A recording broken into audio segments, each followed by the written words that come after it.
A piecewise defined function is defined in terms of two or more formulas, where each formula is valid for its own unique portion of the real number line.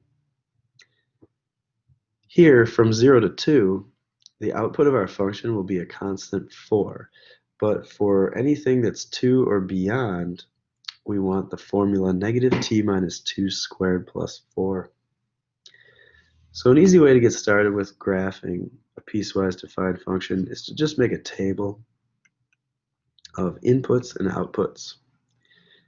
I'm going to choose inputs 0, 1, 2, 3, 4, and 5.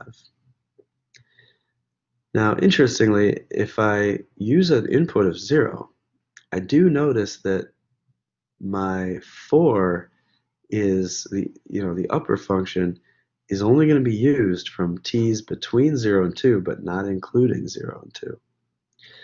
That means that the output is actually not defined at 0. So we would want an open dot there. And let's put that open dot down.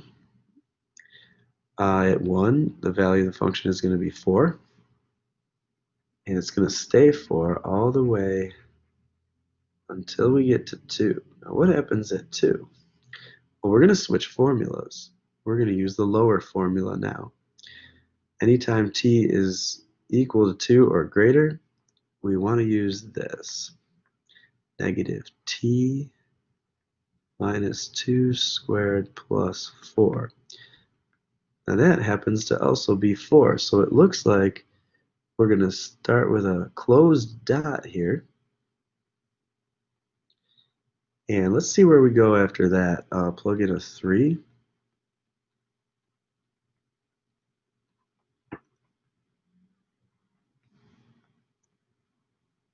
Okay. Plug in a 4.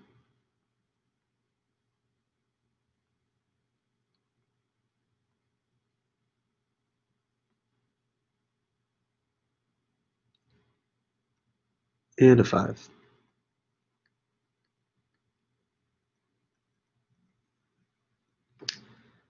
All right, we got a pretty good picture here.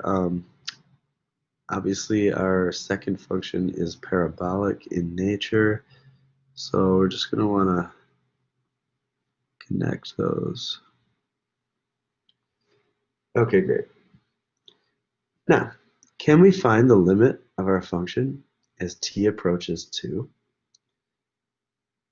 And in this case, as we can see from the graph, our function approaches a value of 4 on both the left and the right. For that reason, the limit does exist, and it's 4.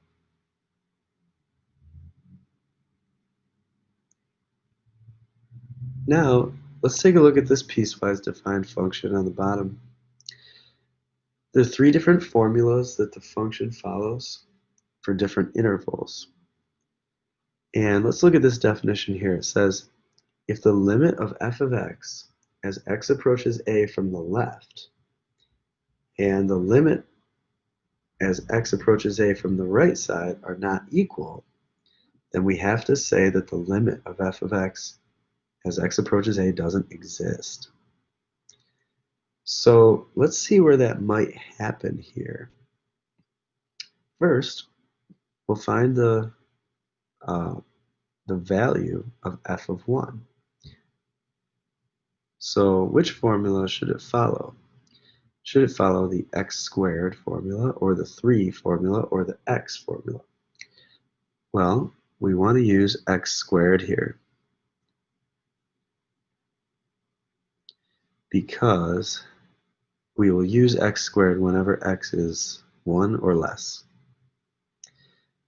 So I get 1 for that.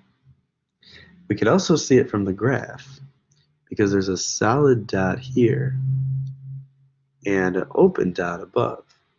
And so which one is the correct value of f of 1? It's the solid dot. That's f of 1. Now let's find f of 2. Which formula should we use? Well, turns out we want to use the middle formula because that is where the 2 is included. So let's make that a 3. We can also see from the graph, because there's a solid dot up here at 3, and so that is the value of f of 2. But those aren't limits. Now let's find the limit of f of x as x approaches 1.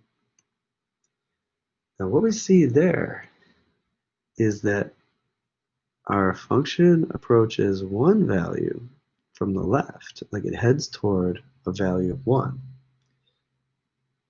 And from the right, though, it heads toward a value of 3.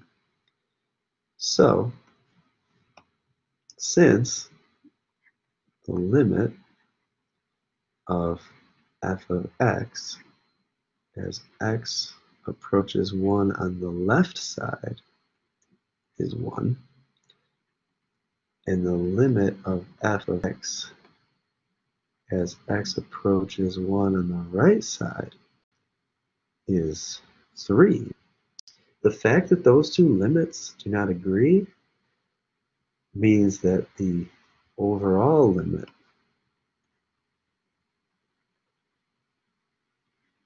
of f of x as x approaches 1 does not exist. They have to match for it to exist. And the same thing would be true for the next problem. We see that the limit of f of x as x approaches 2 on the left side is 3,